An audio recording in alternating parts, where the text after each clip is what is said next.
واذكروا نعمة الله عليكم إذ كنتم أعداء فألف بين قلوبكم فأصبحتم بنعمته إخوانا وكنتم على شفا حفرة من النار فأنقذكم منها كذلك يبين الله لكم آياته لعلكم تهتدون. حضرات، میں اپنے ان نوجوان ساتھیوں، بھائیوں اور بیٹوں سے زیادہ آپ حضرات کا شکر گزار ہوں کہ آپ نے ان ساتھیوں نوجوانوں کی حوصلہ افزائی کی اور انہوں نے یہاں آج اللہ کے نام پر کی نقاب کشائی اور وہ مشکلات جو آج پاکستان اور اہل پاکستان کو درپیش ہیں اور ان کے حل کے بارے میں گفتگو کی کوشش کروں گا.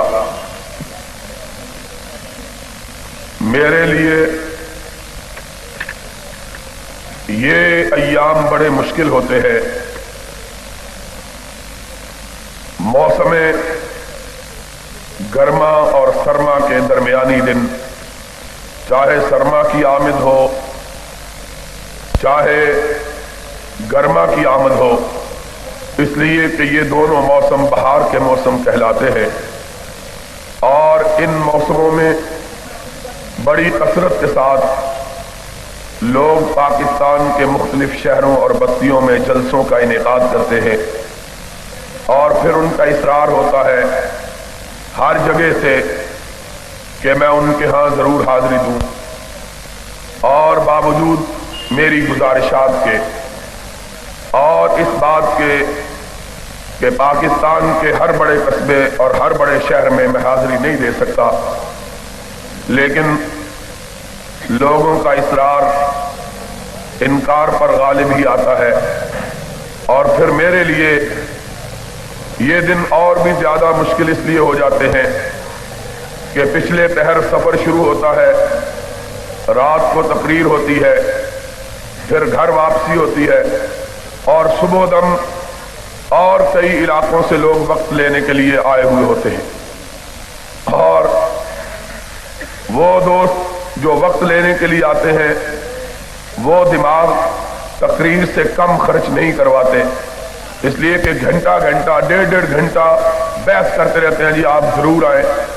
اور میں ان کو کہتا ہوں کہ اگر پاکستان کی بستیوں، قصبوں، دیہاتوں اور شہروں کو شمار کیا جائے تو 10 برس میں بھی میں پاکستان کی ساری بستیوں میں حاضری نہیں دے سکتا، لیکن اس کے باوجود بہرحال ان کی محبت کی وجہ سے مجھے باقی اپنے سارے کام سمیٹ دینے پڑتے ہیں، اور اس وجہ سے انسان ہوں پیالہ و ساغر نہیں ہوں میں. تھک جاتا ہے انسان خون اور جسم، اور انسان جو گوشت پوست کا مرکہ ہوتا ہے اس کے اندر اتنی ہمت طاقت نہیں ہوتی کہ وہ دن رات اتنا صبر کر سکے. میں سمجھتا ہوں کہ میرے بھائی اور میرے ساتھی اور میرے دوست خطبہ حضرات مولانا یزدانی صاحب، قاری عبدالحفیظ صاحب، مولانا عبداللہ شیخو پوری صاحب، مولانا عبدالعلیم صاحب اور دیگر بھائی جو یہ دن رات سفر کرتے رہتے ہیں، ان کی بڑی بہادری کی بات ہے. لیکن میں واقعی طور پر بیٹھ کر تقریر کرنا پسند نہیں کرتا، لیکن کیا کیا جائے کہ کھڑے ہونے کی سکت نہیں ہے. اس لیے وقت بھی کافی بیت چکا ہے. میں چاہوں گا کہ یہ جو وقت مجھے ملا ہے اور یہ موقع جو مجھے میسر آیا ہے آپ سے ہم کلام ہونے کا، اس موقع کا کوئی لمحہ بھی کسی ایسی بات میں صرف نہ کروں جو میرے لیے، آپ کے لیے، ملک کے لیے، قوم کے لیے یا ہماری آخرت کے لیے مفید نہ ہو.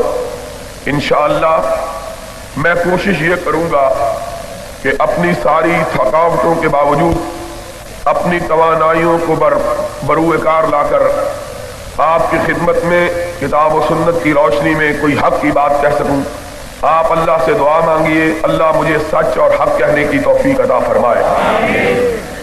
آپ جانتے ہیں ہمارا ملک اس وقت بڑے کڑے حالات سے گزر رہا ہے، اور یہ صرف پاکستان کی بات نہیں ہے بلکہ سارا عالم اسلام اس وقت جن حالات سے دوچار ہے، ایسے حالات عالم اسلام پر کبھی وارد نہیں ہوئے۔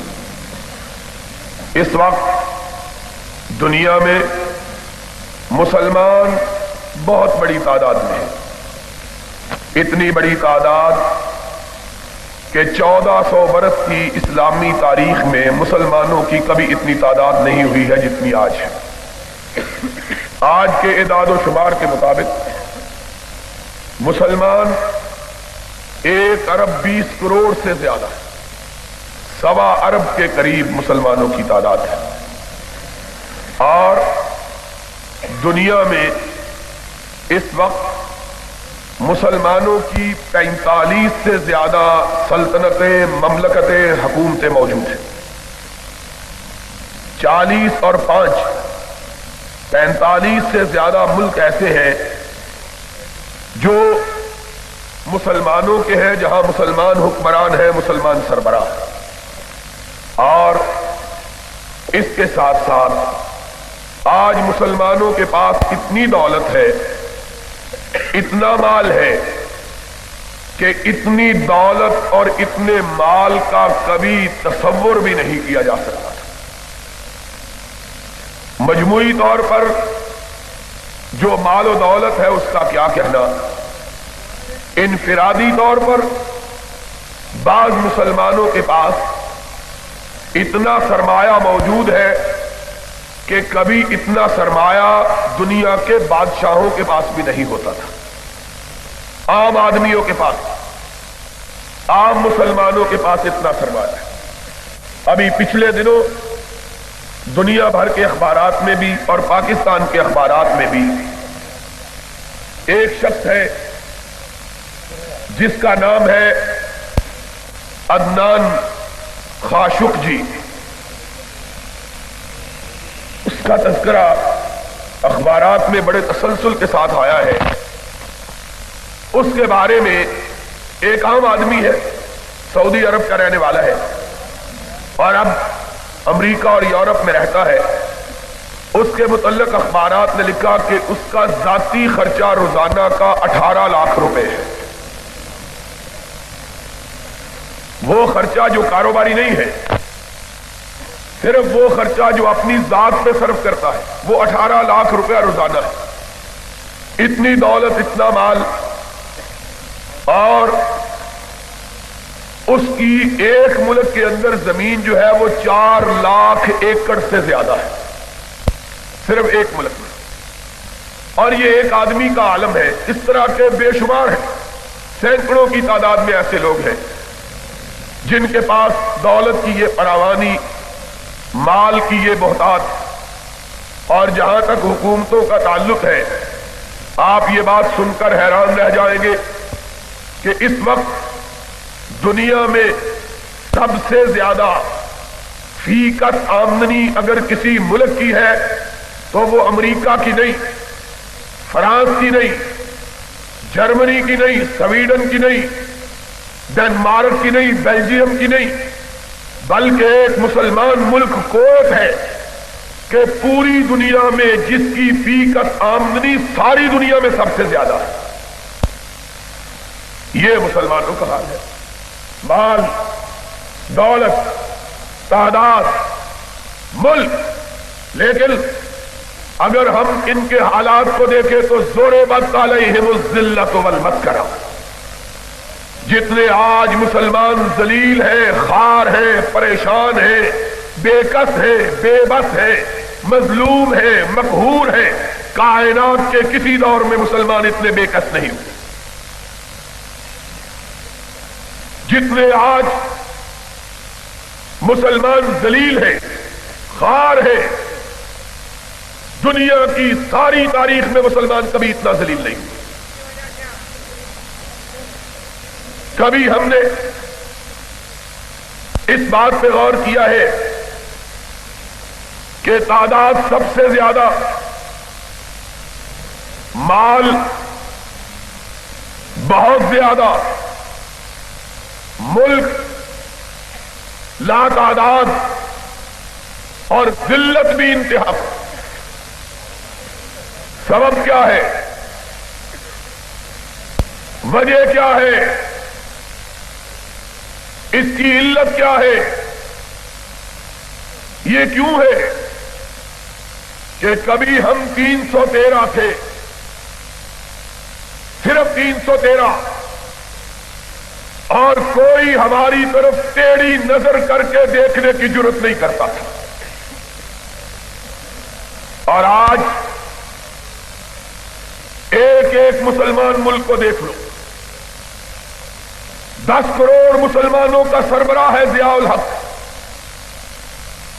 اور فوجی ہے، جرنیل ہے، سینے پہ 20 ستارے لگائے ہوئے ہیں، 20 تمغے سجائے ہوئے ہیں. اور حالت کیا ہے؟ راجیو گاندھی کی بیوی کے سامنے رکوع میں جھکا ہوا ہے. کھلو جاؤ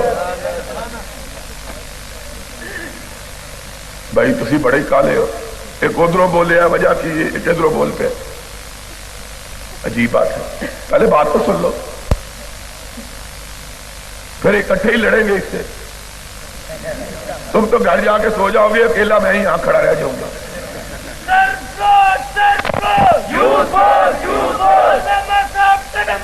ہم تمہارے ساتھ ہیں، علامہ صاحب پیغمبر، ہم تمہارے ساتھ ہیں، علامہ صاحب پیغمبر، ہم تمہارے ساتھ ہیں. تو میں یہ کہہ رہا تھا 313 تھے، کسی کے سامنے نہ جھکتے تھے. آج 1 ارب 20 کروڑ ہے. اوروں کو چھوڑو، ہم اس ملک میں 10 کروڑ ہیں. 10 کروڑ اگر مرنے کا عزم کر لیں، رب کعبہ کی قسم ہے، مشرق و مغرب مل جائے، روس امریکہ کی قوتیں اکٹھی ہو جائیں، یہ 10 کروڑ اللہ کی راہ میں مٹنے کا عزم کر لے، ساری کائنات مل کے ان کو مٹا نہیں سکتی ہے. آج سبب کیا ہے؟ صرف 313، صرف 313. اور مکے سے نکل کر مدینے پہ یلغار کرتے ہوئے آئے، چڑھائی کی. رحمت کائنات علیہ الصلوۃ والسلام خبر ملی، حالات انتہائی دگرگوں، صورتحال انتہائی پریشان کن. مدینہ طیبہ چھوٹی سی بستی، اور مسلمان 2 طبقوں کے، ایک ہجرتوں کے ستائے ہوئے، ایک مہاجروں کا بوجھ اٹھائے ہوئے. 2 طبقے مسلمانوں کے، کچھ ہجرتوں کے مارے ہوئے، اپنے وطن سے نکالے ہوئے، اپنے گھروں سے بے گھر کیے ہوئے، اپنی دولت لٹائے ہوئے، اپنے بچے چھنوائے ہوئے، اپنے دلوں پہ چرکے کھائے ہوئے، اپنے سینوں پہ زخم سجائے ہوئے اس طرح نکلے. عبد الرحمن ابن عوف کہتے ہیں رضی اللہ تعالیٰ عنہ، میں نکلا، میرے گھر والوں کو پتا چلا، میں اونٹ پہ سوار، بیوی پیچھے، بیٹا گود میں، سب کچھ بیچ باچ کے، پیسے پوٹلی میں باندھے ہوئے. سب سے پہلے سسرال والوں کو علم ہوا، بھاگے ہوئے آئے، میرے اونٹ کی مہار تھام لی، کہنے لگے جانا ہے تو جاؤ، ہماری بیٹی چھوڑ کے جاؤ. بیوی چھین لی، پھر اپنے گھر والے آگے، کہا کہاں جاتے ہو؟ کہا مدینے والے کے پاس جاتا ہوں۔ کہا پھر یہ بیٹا ہمارا ہے، اس کو ساتھ نہیں لے جا سکتے۔ کہا دل پہ چوٹ پڑی، اپنا لخت جگر، اپنا بیٹا، اور بیٹے کی محبت صرف باپ جانتا ہے، اوروں کو علم نہیں کہ بیٹا کس کو کہتے ہیں۔ جس کو رب نے بیٹا دیا ہو یا اس سے قدر پوچھو، یا جس کو دے کے چھین لیا ہو اس سے قدر پوچھو۔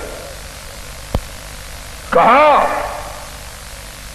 یا بیٹا چھوڑ دو یا محمد کی محبت چھوڑ دو۔ کہا ایک دفعہ کب کبھی تاری ہو گئی، نگاہ اٹھائی، آسمان کی طرف دیکھا، پھر کہنے لگے ایک بیٹا، 1000 بیٹا ہو محمد پہ قربان ہے، لے جاؤ، پرواہ نہیں ہے۔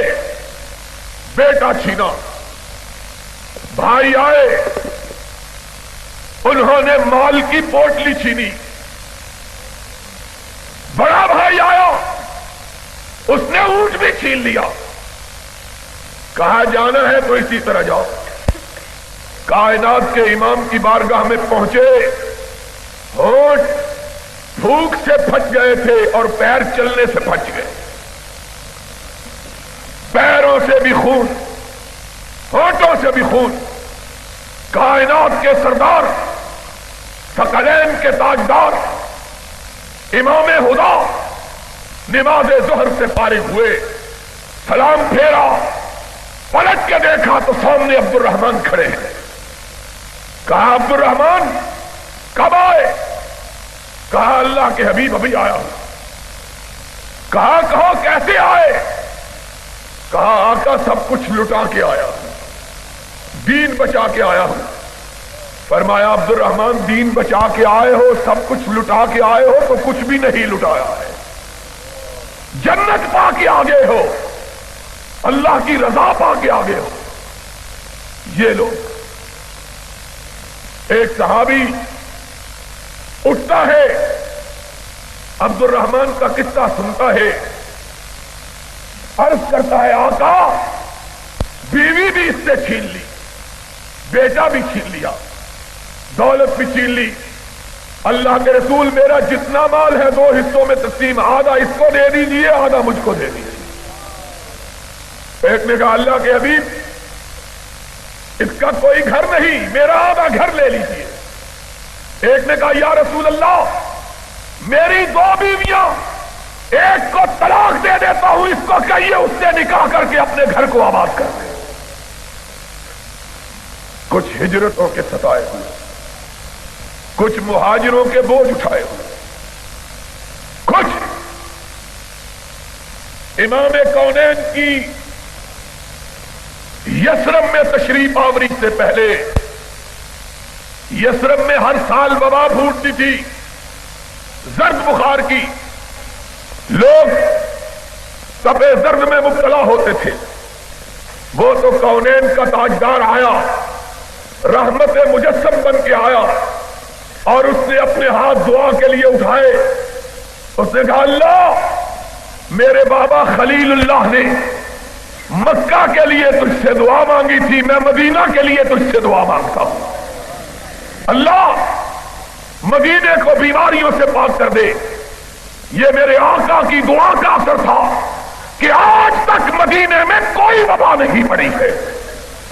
تو بہرحال جو پہلے ہجرت کر کے آئے تھے بخاروں کے مارے ہوئے، بخاروں نے ان کی کمروں کو جھکا رکھا ہے، اور بندے ہی کتنے شمار کیا گیا تو جوان 200 سے زیادہ نہیں تھے، کل تعداد بوڑھے شامل کیے گئے، اور 14 اور 15 سال کے بچے شامل کیے گئے، تو تب جا کے 313 بنے، تب جا کے۔ لیکن اس وقت بھی جبکہ صرف 313 تھے، نہ خوف تھا، نہ دہشت تھی، نہ دشمن کا رعب تھا، نہ مخالفوں کی ہیبت تھی، اگر تھا تو اپنے اللہ پر توکل تھا، اپنے رب پر اعتماد تھا۔ محمد الرسول اللہ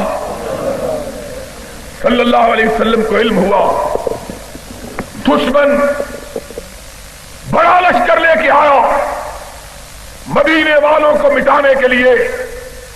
سرور گرامی نے کہا ہم مدینے کی دیواروں کے پیچھے رک کر ان کا انتظار نہیں کرتے، کھلے میدان میں جا کر ان کا مقابلہ کریں گے۔ اور ضیاء الحق 10 کروڑ آدمی اس پاکستان کا باسی، اور تو راجیو گاندھی کے سامنے لمبا لیٹ گیا ہے اور سونیا کے سامنے رکوع کر رہا ہے۔ اور اگر اس سے فرصت ملی تو ایک بزرگ کی قبر پہ جا کے دھاگے باندھنے شروع کر دیے۔ مجھے اور ساری باتوں کی سمجھ آ گئی، دھاگوں کی سمجھ نہیں آئی ہے۔ وہ دھاگے ہی باندھنے تھے تو اتنی دور جانے کی کیا ضرورت تھی؟ یہ بابا چھتری والا یہاں پڑا ہے، اس کو دھاگے باندھ لیتا ہے۔ دھاگے ہی باندھنے تھے نا۔ اور کسی وکیل نے کہا کسی بستی کے ایک چودھری نے کسی بندے کو قتل کر دیا۔ گاؤں میں بھی بڑے وکیل تھے، بندہ قتل کرنے والا چودھری تھا۔ گاؤں کے وکیلوں نے کہا بابا اس کے بیٹوں کو ہم کو وکیل کرو، ہم مقدمہ لڑیں۔ کہنے لگے نہیں نہیں، یہ بڑا چودھری آدمی ہے، ہم شہر کا وکیل کریں۔ شہر کا وکیل کیا 3200 روپے پر۔ اس زمانے میں 3200 روپیہ بڑی بات تھی، 3200۔ وکیل نے بڑا مقدمہ لڑا، آخر چودھری پھانسی چڑھ گیا۔ پنڈ کے وکیلوں کو پتا لگا کہ چودھری پھانسی لگ گیا، آئے چودھری کے بیٹوں کے پاس، کہا چودھری کا کیا بنا؟ کہنے لگا وہ تو پھانسی لگ گیا۔ کہنے لگا فیس کتنی دی تھی؟ کہنے لگا 3200 روپیہ۔ کہنے لگا یہ کام تو ہم 32 روپے میں کر سکتے تھے، اگر پھانسی لگوانا تھا تو شہر کے وکیلوں کو کرنے کی کیا ضرورت تھی؟ اور یہ کام ہم صرف 32 روپے میں کر دیتے۔ اور ضیاء الحق صاحب، اور کوئی مجسٹریٹ ہے تو لکھے، ان سی آئی ڈی والوں نے کیا لکھنا ہے بیچاروں نے؟ کسے پڑی ہے کہ جا سناوے، پیارے پی کو ہماری بتیاں، نہ انگ چہنا نہ نیند نینا، نہ آپ آویں نہ بھیجے پتیاں۔ اور تو بے غیرت انسان ہے کہ اپنے سینے پہ تمغے لگائے ہوئے اور ایک ہندو عورت کے سامنے رکوع کر رہا ہے۔ اس سے بہتر تھا تو مر جاتا، مسلمانوں کا قائد نہ کہلواتا۔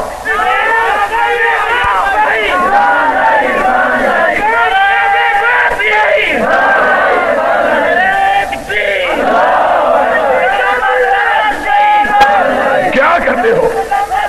آج کہتے ہیں اگر یہ بے غیرتی کرنی تھی پھر وہاں جانے کی کیا ضرورت تھی؟ ہائے! اور لوگوں ایک بات سن لو، سی آئی ڈی والوں لکھو، اس کو پہنچاؤ، جو اپنوں سے لڑا کرتے ہیں وہ بیگانوں سے لڑنے کی ہمت، تم اپنوں سے ہمارے خلاف۔ حجاج بن یوسف کے زمانے میں ایک دفعہ حملہ ہوا تو ایک عورت نے کہا کمانڈر عورتوں کے اوپر چڑھ دوڑا، مارا عورتوں کو بڑا۔ جب بندے لڑنے کے لیے آئے تو اپنی بیوی کا پیچھے جا کے چھپ گیا۔ اس نے کہا اسد علیہ وفی الحروب نعامۃ، اور میرے خلاف تو شیر تھے، مردوں کے مقابلے میں بھیڑ بھی نہیں نکلے، ہم کو مارنے کے لیے تو بڑے دلیر۔ پولیس فوج، یہ بیچارے پولیس فوج ہمارے بھائی ہیں، ان بیچاروں کا کیا ہے؟ لیکن تم، قرآن کہتا ہے، مومنوں کی شان بیان کرتا ہے، اشداء علی الکفار رحماء بینہم، مومن وہ ہیں جو اپنوں کے لیے نرم، غیروں کے لیے گرم ہو۔ ہلکا یاراں تو بریشم کی طرح نرم ہو، ہلکا یاراں تو بریشم کی طرح نرم، رزم حق و باطل ہو تو فولاد ہے مومن۔ لیکن یہ مومن شب موم کر لیا، سحر آہن بنا دیا۔ ہمارے لیے فولادی اور اندرا گاندھی کے بیٹے کے لیے موم کا، اور لکھا ہے اخباروں نے، لکھا ہے کہ اندرا گاندھی کے بیٹے نے سلام بھی نہیں لی، یہ جھپے مار کے ڈال گیا۔ وہ سلام لینے کے لیے تو اس کا جھپے مار دیا۔ ایسا انہیں قوم نو بھی جفا ماریا، چھڈن کا نام ہی نہیں لیتا، قوم کا بھی جفا مارا ہوا ہے۔ اس سے سلام لینا، اور لوگ کہتے ہیں ڈپلومیسی ہے، یہ ڈپلومیسی اسلام کے اندر نہیں ہے۔ یہ اسلام کے اندر، یہ ڈپلومیسی اسلام کہتے کیا ہے؟ کہتے ہیں کوئی بات نہیں، ہم کو بچا لیا ہے۔ ہم نے کہا بزدلی سے اگر کوئی قوم بچا کرتی تو کبھی بہادروں پہ موت نہ آتی۔ بزدلی بھی کبھی قوموں کو بچاتی ہے، قوموں کو بہادری بچاتی ہے۔ آؤ، اگر یقین نہیں آتا تو محمد کے ستاروں کو دیکھو، صلی اللہ سرور کائنات کی وفات ہو چکی ہے، آپ کی نعش مبارک مسجد نبی کے ساتھ حجرہ صدیقہ میں رکھی ہے۔ لوگوں کو پتا چلتا ہے چار گروہ، ایک کوہستان کے قبائل کا، ایک مسلمہ کے ساتھیوں کا، ایک مانعین زکات کا، ایک روم کے لشکروں کا، چار گروہ مدینہ کی طرف دیکھ رہے ہیں۔ اور مسلمانوں، آج تمہیں اپنی تاریخ بھی بھول گئی ہے، آج کچھ یاد نہیں رہا، آج ہم سب چیزیں بھول چکے ہیں۔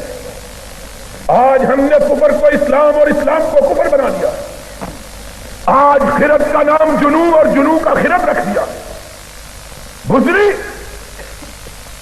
ابھی مسلمان، اور سوچو تو صحیح، آج بھی جس کے دل میں ایمان ہے، نبی کی وفات کی بات سن کر اس کی آنکھوں میں آنسو آ جاتے ہیں۔ آتے ہیں کہ نہیں آتے؟ نبی، اور جن کے پاس نبی تھا علیہ الصلاۃ، جو ان کے پیچھے نمازیں پڑھتے تھے، جو اس کے جھنڈے کے نیچے جہاد کرتے تھے، اور جو اس کے چہرہ پرانوار کو دیکھ کے اپنے آپ کو جنتی بناتے تھے، جو اس کے چہرے کو دیکھ کے اپنی آنکھوں کو ٹھنڈک میں ڈالتے تھے، آج کس کو دیکھیں؟ آج ان کو نبی کا چہرہ اقدس نظر نہیں آتا۔ کتنا بڑا غم ہے۔ میں کہتا ہوں سارے کائنات کے غم میں ایک طرف، اکیلے مدینے والے کی وفات کا غم امام کائنات نہیں رہا۔ اور غم کا عالم یہ تھا کہ بلال نے حضور کی وفات کے بعد اذان کہنی چھوڑ دی تھی، اور جب لوگوں نے کہا تھا بلال اذان کیوں نہیں کہتے، تو اس نے کہا تھا اب اشہد ان محمد رسول اللہ کہہ کے میں کس کے چہرے کو دیکھوں گا۔ لوگوں کے غم کا عالم، غم کی حالت یہ تھی کہ لوگ کہتے تھے اگر ہمارے سینوں پہ احد پہاڑ بھی رکھ دیا جاتا تو سینہ اتنا مچلا ہوا اور مسلا ہوا نہ دکھائی دیتا جتنا محمد کریم کی وفات سے دکھائی دیتا۔ اور فاطمۃ الزہرا نے کہا تھا صبت علی مصائب لو انہا صبت علی الایام سرن لیالیا، مجھ پہ میرے باپ کی وفات کے ساتھ اتنے غم ٹوٹ پڑے کہ اگر دنوں پہ ٹوٹتے تو دن سیاہ ہو جاتے، راتوں میں بدل جاتے۔ اتنا غم ہوا کہ فاروق جیسا بہادر آدمی اپنے اعصاب گم کر بیٹھا، اس نے تلوار نکال لی اور کہا جو کہے گا کہ محمد فوت ہو گیا میں اس کی گردن کو اڑا دوں گا، ہوش حواس گم ہو۔ مدینے میں اس طرح ہو بکا ہوا کہ اس طرح معلوم ہوتا تھا زمین کا کلیجہ شک ہو جائے گا، آسمان پھٹ جائے گا، اتنا لوگوں کو غم تھا۔ این اس غم کے عالم میں خبر پہنچی کہ قبائل کوہستان نے ارتداد کا اعلان کر دیا، غیر مسلم ہونے کا اعلان کر دیا، اور صرف یہی اعلان کیا نہیں بلکہ مدینے پہ چڑھائی بھی کر دی۔ ابھی یہ خبر ختم نہیں ہوئی، اور سنو سنو، ہمارا ضیاء کہتا ہے ہم کس سے لڑے، ادھر انڈیا ہے ادھر کابل ہے۔ ہم نے کہا دشمن بھی دو ہی ہے، یا شمال کا ہے یا مشرق کا اور جنوب کا ہے، اگر نہیں لڑ سکتے تو فوج رکھنے کی ضرورت کیا ہے؟ پھر کراچی کے سمندروں سے لڑنا ہے؟ پھر کس سے لڑنا ہے؟ یا اپنی قوم سے لڑنا ہے؟ دشمن تو یہی ہے۔ ان کا مطلب یہ ہے کہ دشمن بھی ہماری مرضی کا چھوٹا سا ہونا چاہیے، تب ہم لڑیں گے۔ جس طرح ہمارے ہاں کبھی رستم زمان ہوتے تھے اور نوکی سے جھگڑا ہو گیا، اس نے ایک ہی پٹخی ماری، بازو نکل گیا، کہنے لگا بڑا بھائی مان ہے، میرا بازو توڑ کے مجھ کو گرانا چاہتا ہے۔ انہوں نے کہا کچھ نہیں کر رہے ہو، پیار کر رہے ہو۔ ان کا مطلب یہ ہے رستم زمان ہم بنے کن کو گرا کے؟ مولوی عبد الخالق قدوسی کو گرا کے۔ یہ بیچارہ تو پہلے ہی گرا ہوا ہے۔ ضیاء الحق بھی کمانڈر ان چیف ہے، سالار ہے، اور مقابلہ کرنا چاہتا ہے کس سے؟ مولوی فضل الرحمان سے یا بھٹو کی یتیم بیٹی سے۔ اور بیچارہ اس کا باپ ہمارا مقابلہ نہیں کر سکا، تم اس کی بیٹی سے مقابلہ کر رہے ہو۔ حالت کیا ہے؟ ان کا مطلب یہ ہے دشمن بھی ہماری مرضی کا۔ اور جب سیاچین پہ انڈیا نے قبضہ جما لیا، انڈیا نے فوجی دور میں، سیاستدانوں کے دور میں نہیں، فوجیوں کے دور میں، مارشل لا کے دور میں، کہتے ہیں قبضہ کر لیا، پھر کیا وہاں تو گھاس بھی نہیں ہوتی، گھاس تو اس سڑک پر بھی نہیں ہوتی، یہ بھی انڈیا کو دے دو، پھر گھاس تو تمہارے سر پر بھی نہیں ہوتی۔ یہ عجیب بات ہے، یہ عجیب جواب ہے۔ قومیں مقابلے کرنے کے لیے یہ سوچا کرتی ہیں گھاس ہوتی ہے کہ نہیں ہوتی۔ وہ کسی بھیا کی طرح کہہ گا ہمارے ماموں کے گھر آنا تو پھر ہم سے لڑائی کرنا، پھر ہم تم کو دیکھیں گے۔ بھائی لڑائی کے لیے پہلے تمہارے ماموں کے گھر ڈھونڈے کدھر ہے؟ ان کا حال دیکھو ذرا۔ یہ مسلمان ہیں جنہیں دیکھ کے شرمائے یہود۔ کیا مسلمانی ہے؟ تم ہنستے ہو، کعبے کے رب کی قسم رونے کی بات ہے، رونے کی بات ہے، رونے کی۔ جب 313 تھے تو ڈرے نہیں تھے، جب 313 تھے تو، اور اب 10 کروڑ ہے اور منہ پتیلے جتنے بڑے ہیں۔ 10 کروڑ، لیکن کونین کے تاجدار نے کہا تھا، کونین کے تاجدار نے کہا تھا F-16 بھی ہیں، F-15 بھی ہے، معراج بھی ہیں، مگ بھی ہیں، لڑتے نہیں۔ اور کونین کے تاجدار نے جب مومنوں کو لڑایا، نہ کسی کے پاس تیر تھا نہ تلوار تھی، کسی کے پاس نیزہ تھا تو ڈھال نہیں تھی، اگر کمان تھا تو چھوڑنے کے لیے تیر نہیں تھا، اگر تیر تھا تو بچاؤ کے لیے زرہ نہیں تھی، لیکن تھا تو رب پر ایمان تھا، اللہ پر اعتماد تھا۔